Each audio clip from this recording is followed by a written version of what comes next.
Right, let's be real, right? If you haven't got bank of mum and dad on your side, then boy, you need to be hustling. You need to get out onto the streets and try to find that money, period, right? Hey guys. Hey. Buying a house is probably the biggest thing you will spend your money on. A house brings you security, a place for you to call home, and the stability that you need to generate wealth. However, many people are literally struggling to save for a deposit for a home. And it's become even more challenging with inflation rising, and it's become difficult for people to save. Today I want to share with you guys 10 habits to help you save your house deposit and to get there faster. These tips we're going to be sharing today are tips that have helped us on our journey of actually becoming homeowners ourselves. If you're loving the sound of today's video, guys, head over and hit that like button straight away. Give us a signal that you're loving this style of videos that we're creating here on our channel. And a quick shout out to Carl Canardu, who's one of our followers here on YouTube, who actually specially requested this video. So we're honored to actually be making this video and helping you move forward on your journey towards buying your first home. And if you're new to this channel, I'm Mary. And I'm Ken. Of the Humble Penny and Financial Joy Academy. And what we do on this channel is to give you the tips, the insights and the practical hacks to help you take control, grow your money and create a dream life of financial independence and money joy. All right, people, let's jump in. So the very first habit to share is the habit of detailing and reviewing, okay?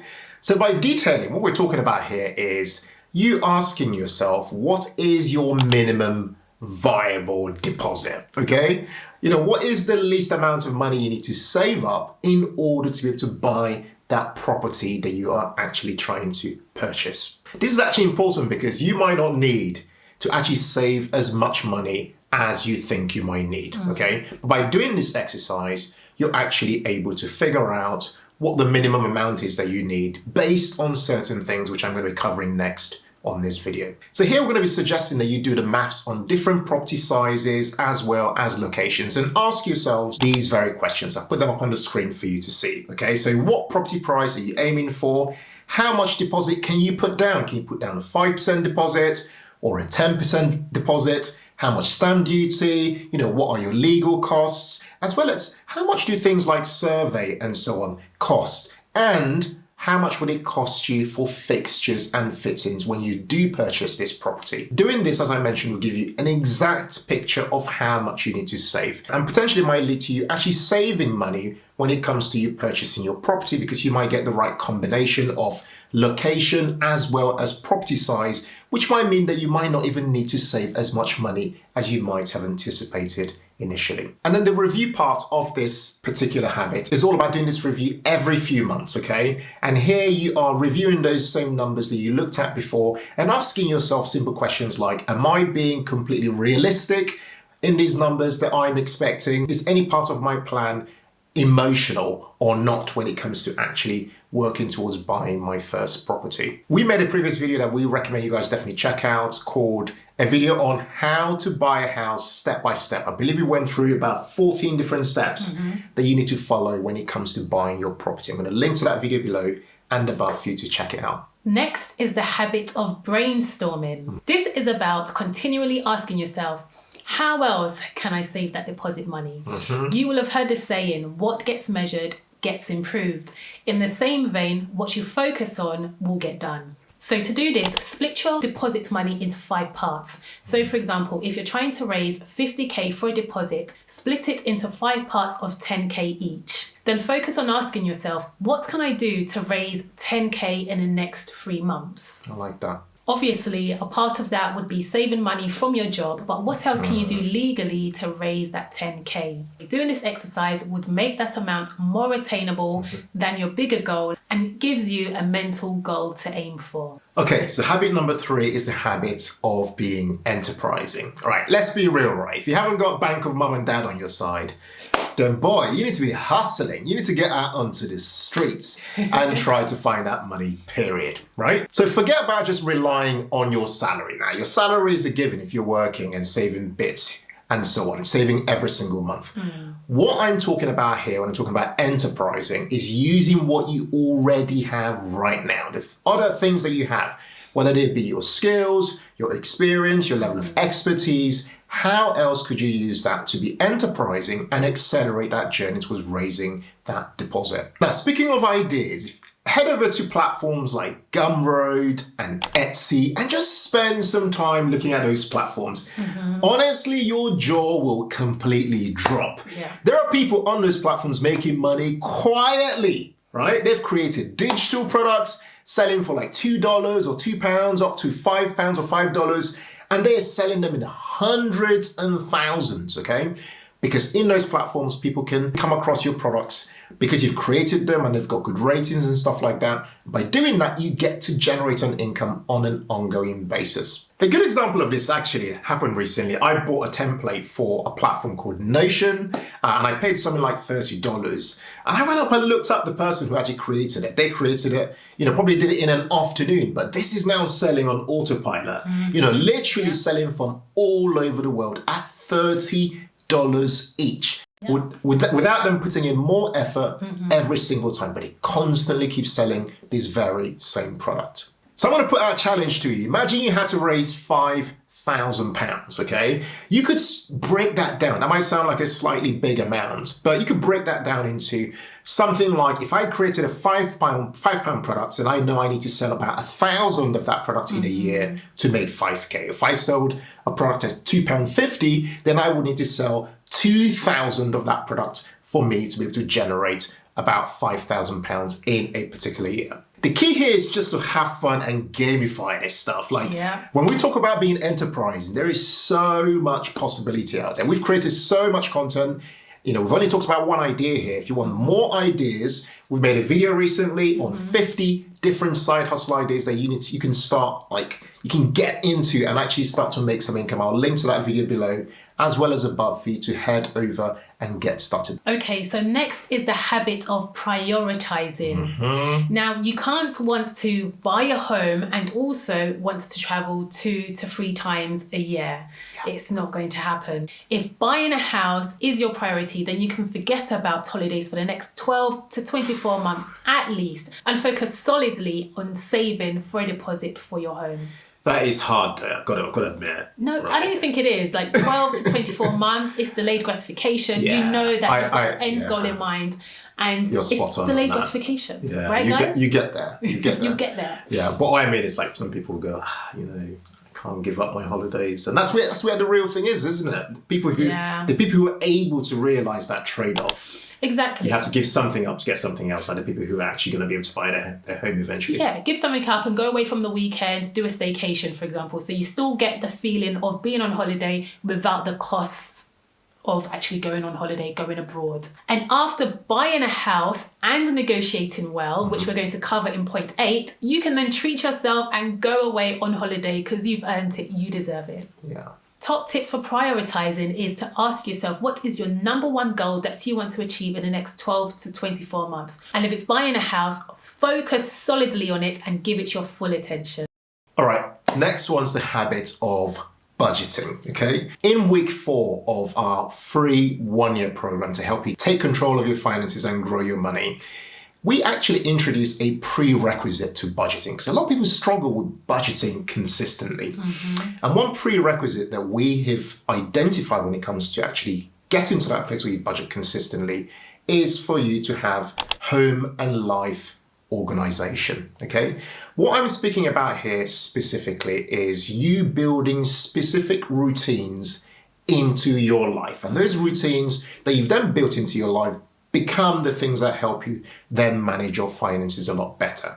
Let's just say, for example, a good example is you running your life from a calendar. You're super organized and it becomes a big habit, becomes a routine in your life. Another really good example, very practical one, is you putting away all your dishes at the end of the evening, or maybe loading up your dishwasher, that sort of stuff, and making sure that you don't have your dishes everywhere. If you're able to do that consistently for about 21 to 25 days thereabouts, it then becomes a consistent routine in your life. Now, I'm mentioning that because you might not think that has anything to do with you actually saving money for a property, but it does entirely.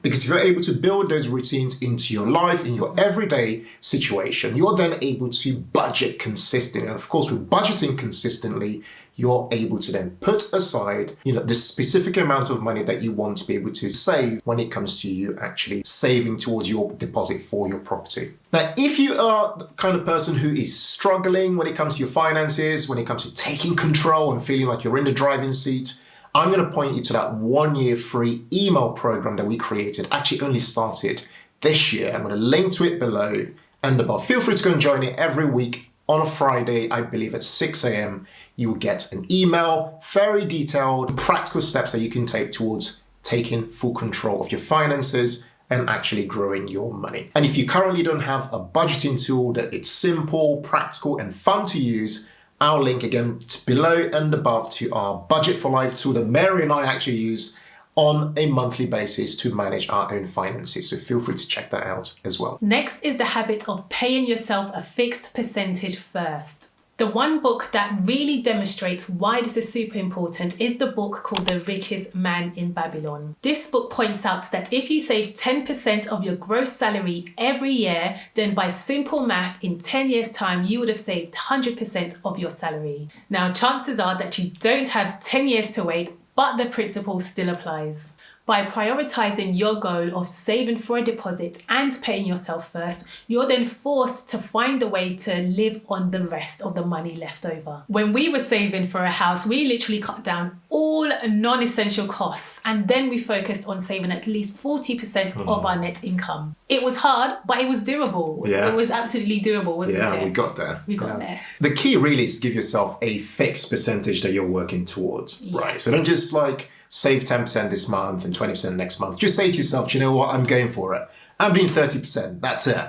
Every single month you're paying yourself first at 30%, you're sticking with it, and you find yourself adjusting. And the pain is only for a short while, really. Delayed gratification. Exactly, so you're in it for maybe 12 months, 24 months, and then after that, you got your keys, you're in your property. And you're laughing. And it gets even better if you're saving towards that deposit with somebody else, because you're then able to kind of encourage each other on that journey.